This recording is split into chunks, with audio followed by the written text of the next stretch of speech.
तो देखो class 11 accountancy का अब हम लोग एक और न्यू चैप्टर स्टार्ट करने वाले हैं। इस चैप्टर का नाम है बैंक रिकन्सिलिएशन स्टेटमेंट, शॉर्ट में बोलेंगे तो BRS। सर BRS होता क्या है? BRS का फुल फॉर्म देखो क्या है, बैंक रिकन्सिलिएशन स्टेटमेंट। बैंक का मतलब सबको पता है, स्टेटमेंट का मतलब भी सबको पता है। रिकन्सिलिएशन वर्ड का क्या मतलब है? रिकन्सिलिएशन वर्ड का मतलब होता है समझौता करवाना, रिकन्साइल करवाना। अब देखो, बैंक रिकन्सिलिएशन स्टेटमेंट प्रिपेयर किया जाता है ताकि आपका बैंक बैलेंस जो आपके कैश बुक के हिसाब से है और आपका बैंक बैलेंस जो आपके पासबुक से हिसाब से है, दोनों में डिफरेंस क्रिएट हो रहा है। उस डिफरेंस को मिलाने के लिए हम लोग प्रिपेयर करते हैं बैंक रिकन्सिलिएशन स्टेटमेंट। सर ये बात थोड़ा पल्ले नहीं पड़ रहा, क्या मतलब है इसका? देखो, तुम्हारे पास कैश बुक है, कैश बुक में अब बैंक कॉलम में सब बैंक का एंट्रीज रिकॉर्ड कर रहे। एक होता है पासबुक जो कि बैंक का पूरा एंट्रीज रिकॉर्ड करता है बैंक। कैश बुक में आप खुद से एंट्रीज रिकॉर्ड कर रहे। पासबुक में आप एंट्रीज रिकॉर्ड नहीं करते हैं, कौन करता है सर? बैंक। पासबुक में तुम खुद से लिखते हो? नहीं, पासबुक को तुम पासबुक प्रिंटिंग मशीन में डालोगे, बैंक उसमें लिखेगा। अब बहुत सारा टाइम होता क्या है, कैश बुक में कोई एंट्रीज रिकॉर्ड हो जाता है, पासबुक में नहीं होता है वो। बहुत सारा टाइम पासबुक में रिकॉर्ड हो जाता है, कैश बुक में नहीं होता है, जिसकी वजह से तुम्हारा कैश बुक के हिसाब से तुम्हारे अकाउंट में कुछ और बैलेंस है और पासबुक के हिसाब से कुछ और हो जाता है। अब इसका परफेक्ट एग्जांपल दे रहे हैं। मान लो मेरा एक सप्लायर है, क्रेडिटर है, मान लो शकील मेरा क्रेडिटर है। शकील बोला सर आपको पेमेंट करना है, आप बोले तो नवंबर मंथ में करिएगा। बोले ठीक है भाई, हम बोले थे आज 28 नवंबर है, ये लो चेक काट दिए 50,000 रुपये का, शकील को दे दिए। जैसे ही हम शकील को पे किए, made payment to Shakeel by cheque, हम कैश बुक में जाएंगे, क्रेडिट साइड में लिखेंगे बाई शकील अकाउंट, बैंक में लिख देंगे 50,000। फॉर एग्जाम्पल मेरा बैंक में 1 लाख रुपये बैलेंस था, अब कितना हो गया कैश बुक के हिसाब से? 50,000 देने के बाद बच गया है 50,000, है ना। 1 लाख रुपीज़ मेरा कैश बुक में था, बैंक का बैलेंस। हम क्या किए, शकील को 28 तारीख को चेक दिए और लिख दिए क्रेडिट साइड में बाई शकील अकाउंट 50,000। तो अब कैश बुक के हिसाब से मेरे अकाउंट में कितना पैसा है? 50,000।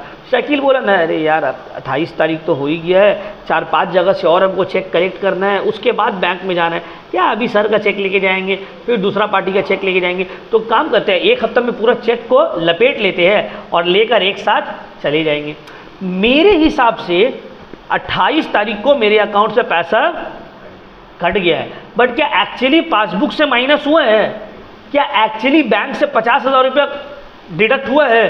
क्यों? क्योंकि शकील अभी तक जाके चेक दिया ही नहीं है। वो आपको लगा, हम कैश बुक में रिकॉर्ड कर दिए कि 50,000 रुपये बैंक से लेस, पासबुक में अभी तक वो लेस। अब मान लो 30 नवंबर को हम BRS बना रहे हैं, तो 30 नवंबर को अगर मेरा फाइनेंशियल स्टेटमेंट बनाएंगे तो मेरे हिसाब से बैंक में अलग बैलेंस है और कैश बुक के हिसाब से, पासबुक के हिसाब से अलग है और कैश बुक के हिसाब से। अब ये क्यों अलग आ रहा है, इसके लिए हमको BRS बना के देखना पड़ेगा। समझ में आ रहा है? अब ऐसा नहीं है शकील जाएगा, नहीं शकील अभी नहीं गया, 2 हफ्ता बाद जाएगा, बैंक में चेक डिपॉजिट करेगा, तो पैसा वो दिसंबर में कटेगा। तो नवंबर जिस डेट में BRS बन रहा है ना, आपको देखना है क्या उस डेट में पैसा माइनस या प्लस हुआ है कि नहीं हुआ है। अब ये नहीं सोचना सर शकील तो कभी ना कभी तो जाएगा, भाई कभी ना कभी का बात नहीं हो रहा है, यहाँ बात हो रहा है जिस डेट में BRS बन रहा है, क्या उस डेट तक वो गया है या नहीं गया। इसके एक और एग्जाम्पल ले लेते हैं, तुम लोग मेरे पास ट्यूशन पढ़ लो। मान लो अमन का फीस ड्यू हो गया, अमन बोला सर हम जो है आपको 1 हफ्ता में जो है पैसा लगा देंगे। हम बोले ठीक है, नहीं दे दिया बेचारा, ड्यू नहीं है, ठीक है। हम बोले कि ठीक है बाबू लगा दोगे, ठीक है। हम वो बोले कि सर हम आपको जो है UPI कर देंगे। बोले ठीक है चल कर देगा, वो जाना पहचाना लड़का है, कर देगा। तो हुआ क्या, मेरे अकाउंट में फॉर एग्जाम्पल 10,000 रुपीज़ था, 2,000 रुपीज़ अमन के ऊपर मेरा ड्यू है। अब अमन हमको बोला था 1 हफ्ता पहले कि सर हम जाके डिपॉजिट कर देंगे आपके अकाउंट में कुछ दिन में। अब अमन के पास पैसा आया, अमन गया जाके बैंक में डिपॉजिट कर दिया फॉर एग्जाम्पल 28 नवंबर को। अमन जो डिपॉजिट किया वो हमको बताया नहीं है कि सर हम डिपॉजिट कर दिए, तो मेरे अकाउंट में हमको लग रहा है 10,000 है, कैश बुक में रिकॉर्ड किया हुआ 10,000, बट एक्चुअली अकाउंट में कितना है 12,000, क्योंकि अमन भी तो 2,000 रुपये डिपॉजिट किया। तो पासबुक में बैलेंस ज़्यादा हो गया, कैश बुक में कम है। समझ में आ रहा है बात? तो ये सब रीज़न की वजह से ना कैश बुक और पासबुक का बैलेंस में डिफरेंस क्रिएट हो जाता है। आपको दोनों को बराबर करना पड़ता है। कैसे बराबर करेंगे वही चीज़ तो सिखाएंगे बीआरएस में। क्लियर हो रहा है पॉइंट? यहाँ तक जो भी हम बोले समझ में आया इमरान? क्लियर आ गया ना? समझ में हो गया? तो चलो अब हम लोग आगे बढ़ते हैं। तो बैंक रिकन्सिलिएशन स्टेटमेंट क्या है आपको समझ में आ गया, क्यों प्रिपेयर करते हैं ये भी बता दिए। चलो अब आते हैं इसका मेन पोर्शन में। देखो अच्छा, बैंक बीआरएस बनाने का 2 मेथड है, एक है डेबिट क्रेडिट मेथड, एक है ऐड सब्ट्रैक्ट मेथड। हम आप लोग को ऐड सब्ट्रैक्ट मेथड से बताएंगे, डेबिट क्रेडिट मेथड से नहीं बताएंगे, ठीक है ना? हो सकता है स्कूल में डेबिट क्रेडिट से बताए, हम ऐड सब्ट्रैक्ट से इसलिए बनाएंगे क्योंकि ऐड सब्ट्रैक्ट वाला ज़्यादा इजी रहता है, उसमें कम टाइम में बन जाएगा।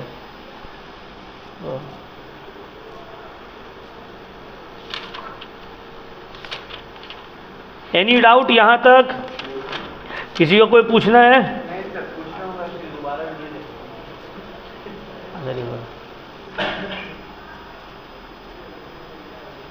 अब देखो 4 टाइप ऑफ बैलेंसेज रहता है बीआरएस में। एक होता है bank balance as per cash book debit, दूसरा होगा bank balance as per passbook credit, तीसरा होगा bank balance as per cash book credit, fourth होगा bank balance as per passbook debit. देखिए फिर से बता रहे, ध्यान से दीजिएगा। Number 1 bank balance as per passbook cash book debit, passbook credit, cash book credit, passbook debit. 4 balance है, cash book debit credit, passbook debit credit, ठीक? हाँ एक ही है भाई, डेबिट क्रेडिट नजर नहीं आ रहा है? ये फॉर्मूला है नहीं, ये बैलेंसेज है। 4 तरह का बैलेंस रहेगा। ओपनिंग बैलेंस 4 तरह का रहता है बीआरएस में। सर जैसे bank balance as per cash book है, डेबिट है, और 3 नंबर में भी वही है। नहीं 3 नंबर में क्रेडिट है। क्यों हुआ? बताएंगे अभी क्या मतलब है इसका। देखो ये सब क्या है, 4 टाइप्स ऑफ ओपनिंग बैलेंस। ये सब ओपनिंग बैलेंस है। अब पहला 2 जो है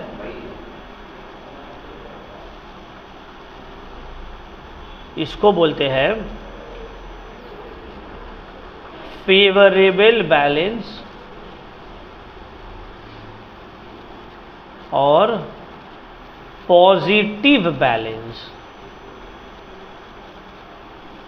इसका मतलब है तुम्हारा, अच्छा देखो कैश बुक में जब हम लोग कुछ डेबिट करते हैं इसका मतलब है पैसा आ रहा है, कैश बुक में क्रेडिट करते हैं तो पैसा, पासबुक में उल्टा होता है। देखते हो जब तुम एटीएम से पैसा निकालते हो तो मैसेज आता है your account has been debited, इसका मतलब है माइनस हो गया, चला गया, डेबिटेड। जब तुम एटीएम से पैसा निकालोगे तो बैंक से मैसेज आएगा your account number XXX has been debited, मतलब कम हो गया। और जब पासबुक क्रेडिट होता है इसका मतलब है पैसा उसमें ऐड हो गया। जैसे कि फॉर एग्जांपल बहुत सारे टाइम तुम डिपॉजिट करते हो पैसा, जैसे कि अभी यूपीआई से तुमको कोई भेजेगा तो तुम्हारे इसमें मैसेज आएगा your account number has been credited. Credited मतलब पासबुक में अगर क्रेडिट हो रहा है मतलब वो बढ़ गया, पासबुक में अगर डेबिट हो रहा है मतलब पैसा कम हो गया, घट गया अकाउंट का। कैश बुक में इसी का ऑपोजिट होता है। कैश बुक में डेबिट हो रहा है तो मतलब अकाउंट बढ़ गया, और क्रेडिट हो रहा है तो अकाउंट घट गया। तो अगर bank balance as per cash book debit है तो वो फेवरेबल बैलेंस है, bank balance as per passbook credit है तो वो फेवरेबल बैलेंस है, मतलब आ रहा है, पॉजिटिव है। फिर आते हैं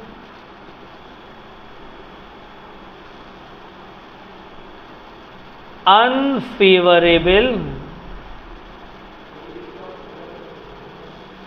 बैलेंस, उसके एक और नाम से जानते हैं ओवरड्राफ्ट बैलेंस, ओवरड्राफ्ट या ओवरड्रॉन।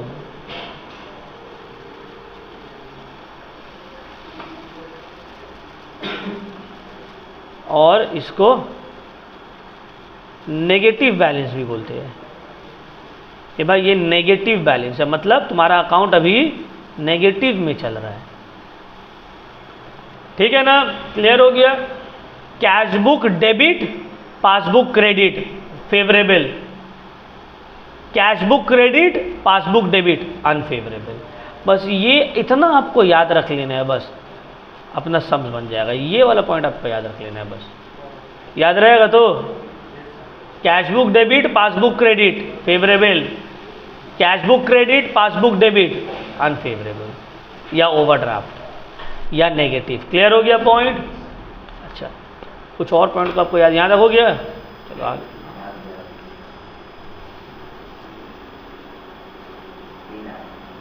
अब देखो इम्पोर्टेंट पॉइंट्स,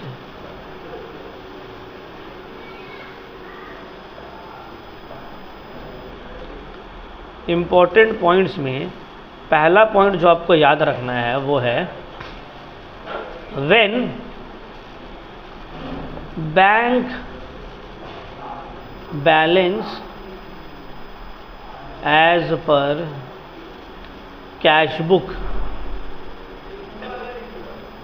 ब्रैकेट में डेबिट और credit is given comma then cash book will move, move मतलब add less and passbook will be fixed। इसको भी एक्सप्लेन करेंगे, ठीक है ना, टेंशन लेने या नहीं है, पूरा एक्सप्लेन करके जाएंगे। दूसरा, when bank balance as per passbook bracket में डेबिट और credit is given, then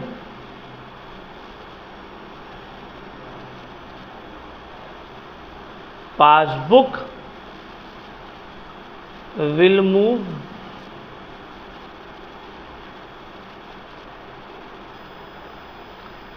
and cash book will be fixed. क्या मतलब है इसका? देखो, जब ओपनिंग बैलेंस कैश बुक का दिया हुआ है तो ऐड और लेस हम कैश बुक में करेंगे, पासबुक में नहीं करेंगे। और जब ओपनिंग बैलेंस पासबुक का किया हुआ है तो ऐड और लेस पासबुक में होगा, कैश बुक में नहीं होगा। क्या मतलब है इसका? देखो, हम समझा रहे हैं। हमेशा आपको एक पॉइंट याद रखना है कि ये एकदम ध्यान से सुनना ये बात को, हर ट्रांजैक्शन से पहले, हर एंट्री से पहले हम ये मानेंगे कि मेरा कैश बुक और पासबुक क्या है, दोनों बराबर है। हर एंट्री से पहले हमको ये मानना है कि मेरा कैश बुक और पासबुक क्या है, बराबर है, दोनों बराबर है। और ये एंट्री की वजह से दोनों में डिफरेंस आ जा रहा है, तो अब हमको इसको ठीक करना है। अब इसके एक एग्जाम्पल देते हैं। देखो, मेरा कैश बुक और पासबुक दोनों बराबर था, bank balance as per cash book दिया हुआ है, ठीक है, bank balance as per cash book दिया हुआ है। अब हुआ क्या है, हम शकील को चेक दे दिए, लेकिन शकील अभी तक बैंक में उस चेक को प्रेजेंट नहीं किया पेमेंट के लिए। तो हम जब शकील को चेक दिए तो मेरा कैश बुक से क्या हुआ, पैसा कम हो गया। कैश बुक को तो हम हटा दिए ना, लेकिन क्या पासबुक घटा है? नहीं घटा है, पासबुक अभी तक वैसे ही है। क्यों? क्योंकि शकील अभी तक पैसा लेने गया ही नहीं है बैंक से, तो दोनों बराबर था। शकील को जब हम चेक दिए तो कैशबुक क्या हुआ? घट गया, पासबुक वही है।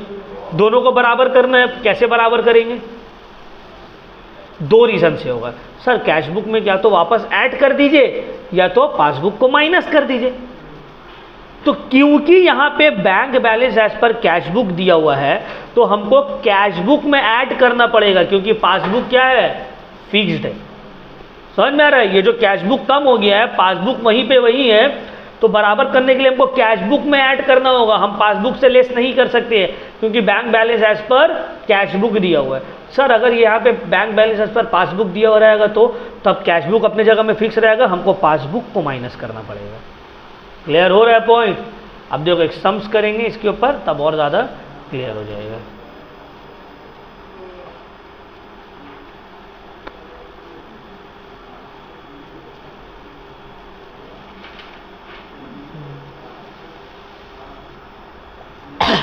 ठीक।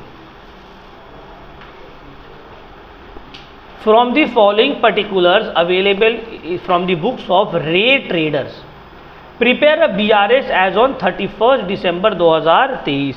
बोले BRS बनाओ एज ऑन 31 दिसंबर 2023। तो पहले इसका फॉर्मेट देख लेते, देखो फॉर्मेट कैसे बनेगा।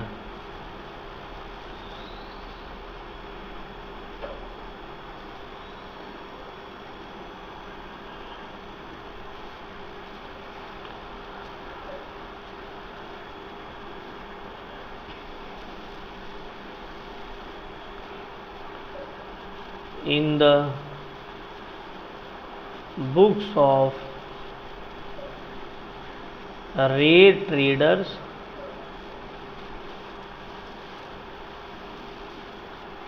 bank reconciliation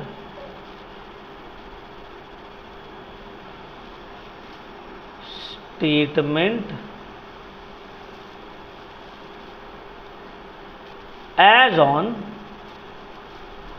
31 December 2023। ठीक है।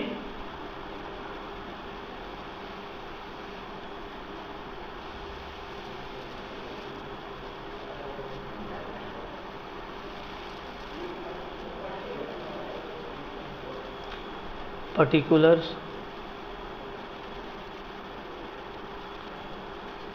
detail, नेट, डिटेल नेट, ये मेरा हो जाएगा फॉर्मेट।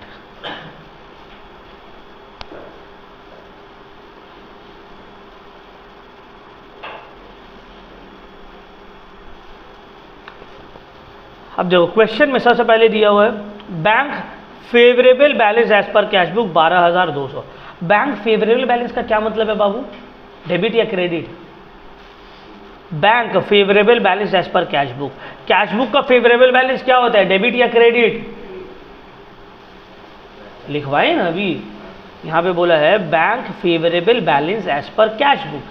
कैशबुक का फेवरेबल बैलेंस मतलब डेबिट। बहुत अच्छा, डेबिट कितना दिया हो? 12,200। तो सबसे पहला आपको यही लिखना है, bank balance as per cash book और ब्रैकेट में लिखेंगे डेबिट। सबसे पहला लाइन आपका बैलेंस लिखा होगा, या तो bank balance as per cash book debit होगा, कैशबुक क्रेडिट होगा, पासबुक क्रेडिट होगा, पासबुक डेबिट होगा, जो भी चारों में से कोई एक रहेगा उसको लिख के उसका अमाउंट 12,200 नेट वाले कॉलम में लिख दिए।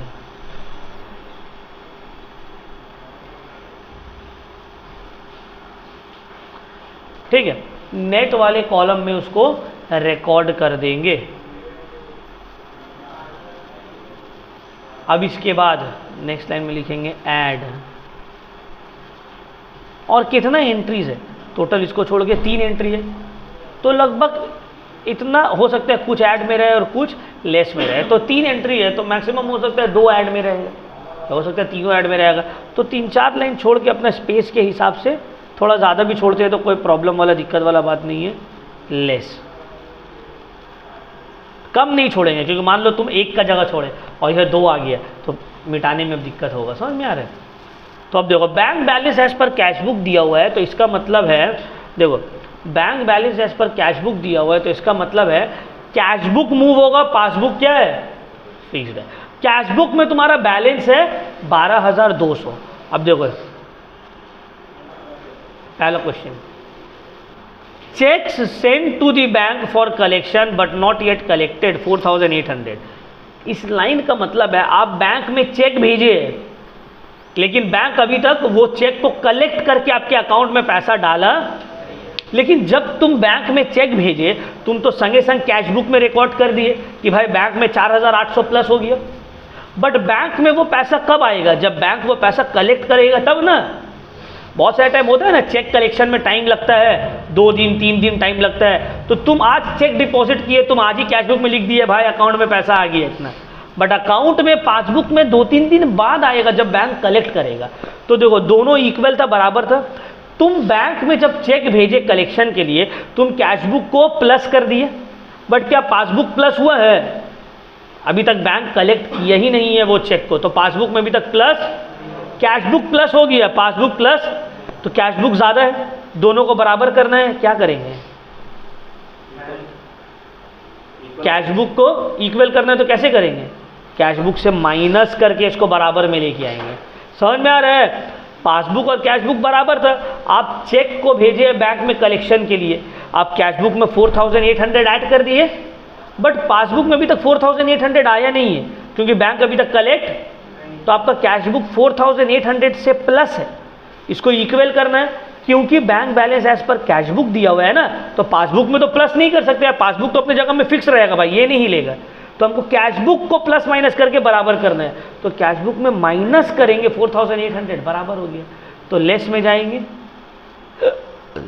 लेस में जाएंगे, लेस में लिखेंगे, क्या लिखेंगे? जो क्वेश्चन है उसी को उतार सकते हैं।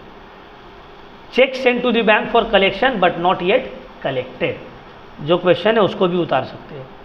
Number 2, cheques sent to bank for collection but not yet collected। कितना है बोलो तो, कितना का चेक था? 4,000। अब जितना भी एंट्रीज है ये सब डिटेल वाला कॉलम में लिखाएगा, नेट वाला नहीं। 4,800।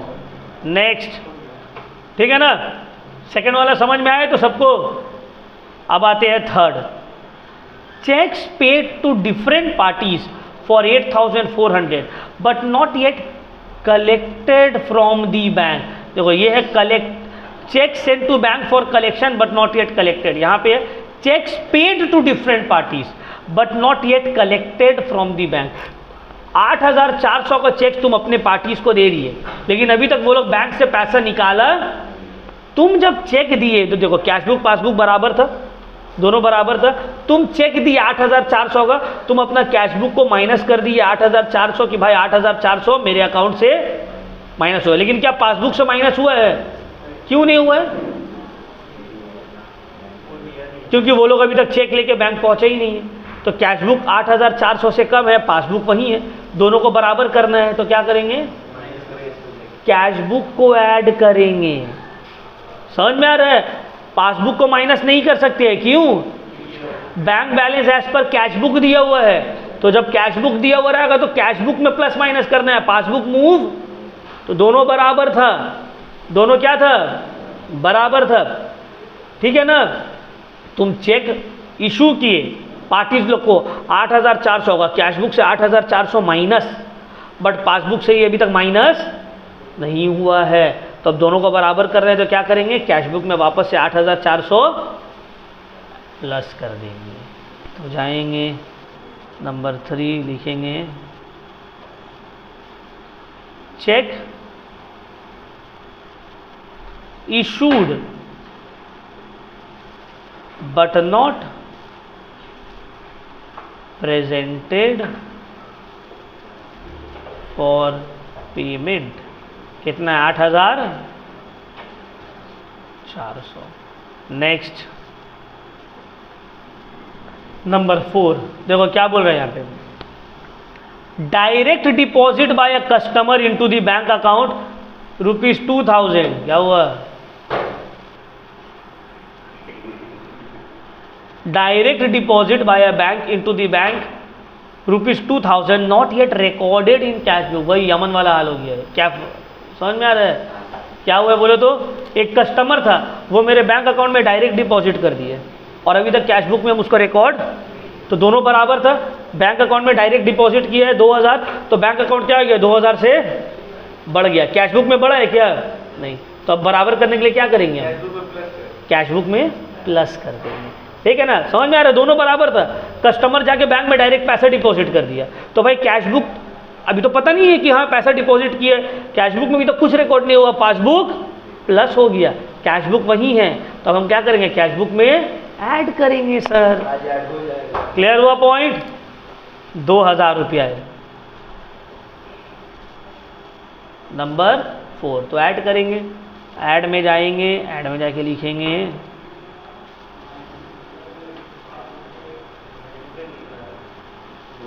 Direct deposit by a customer not recorded in cash book. कितना? 2000। अभी बाबू सम्स खत्म नहीं हुआ है, ये तो अभी हम पोस्टिंग की, अभी इसको कंप्लीट करेंगे। देखो ठीक है ना? अब देखो क्या करना है, यहाँ पे सम्स खत्म हो रहा है, लाइन खींच देंगे। अब देखो ध्यान से समझो बात को मेरा, यहाँ पे एक लाइन खींचेंगे, ऐड का एंड में और लेस का पूरा, यहाँ तो क्लोज हो जाएगा ना, इस वजह से ये दोनों को प्लस किए तो आया कितना? आया 10,400। यहाँ तो कुछ है नहीं, अगर रहता तो प्लस कर देते। कितने है? 4000। अगर मान लो यहाँ पे 5000 है तो सबको प्लस करते, प्लस करके माइनस वाला साइन देंगे। क्यों? क्योंकि ये लेस में है ना। अब देखो 12,200 प्लस 10,400 माइनस 4,800, मतलब जो बैलेंस है उसको जो प्लस में है वो सब ऐड करेंगे, जो माइनस में है वो सब लेस करने के बाद जो आएगा उसको नीचे लिख देंगे। तो देखो 12,000 प्लस 10,400 माइनस 4,800, 17,800। ये है मेरा क्लोजिंग बैलेंस। अभी भी सम्स खत्म नहीं हो। देखो स्टार्ट हुआ है bank balance as per cash book से, खत्म होगा